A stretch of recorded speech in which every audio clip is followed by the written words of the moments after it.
वही व्यक्ति अपने लक्ष्य तक पहुंच सकता है जो किसी भी प्रलोभन में फंसकर नहीं रुकता।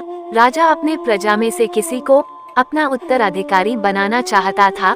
राजा ने घोषणा करवा दी कि अगले दिन जो भी व्यक्ति मुझसे मिलने राजमहल में आएगा वही राजा बनेगा।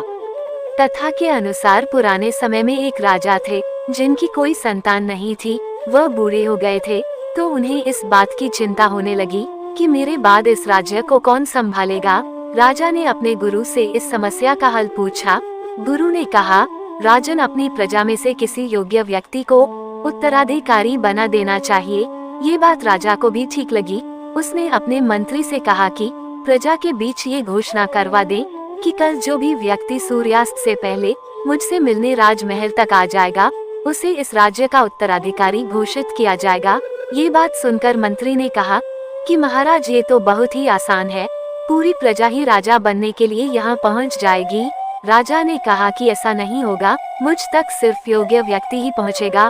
आप घोषणा करवा दीजिए। मंत्री ने राजा की आज्ञा का पालन किया और प्रजा तक संदेश पहुँचा दिया। अगले दिन बड़ी संख्या में लोग उत्तराधिकारी बनने के लिए राजमहल की ओर निकल पड़े। महल के बाहर राजा ने एक बड़े मेले का आयोजन करवाया था। मेले में शराब थी, नाच गान हो रहा था, तरह तरह के स्वादिष्ट पकवान थे, कई तरह के वहाँ खेल हो रहे थे। पूरी प्रजा उस मेले में ही उलझ गई। अपनी अपनी पसंद के हिसाब से लोग मजा लेने लगे। सभी लोग ये बात भूल ही गए कि उन्हें राजा से भी मिलने जाना था। तभी वहाँ एक ऐसा युवक आया जो इस मेले के प्रलोभनों में नहीं फंसा। उस युवक को सिर्फ अपने लक्ष्य तक पहुँचना था। वो युवक मेले के प्रलोभनों को छोड़ सीधे राजमहल की ओर चल दिया। राजमहल के मुख्य द्वार पर 2 पहरेदार खड़े थे। उन्होंने युवक को रोका, लेकिन वो युवक किसी तरह उनसे बचकर राजमहल में प्रवेश कर गया।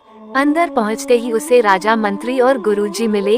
राजा ने उस युवक को प्रलोभनता छोड़ अपने लक्ष्य के प्रति मेहनती देखकर उसे उस राज्य का उत्तराधिकारी नियुक्त कर दिया। कहानी से मिली सीख।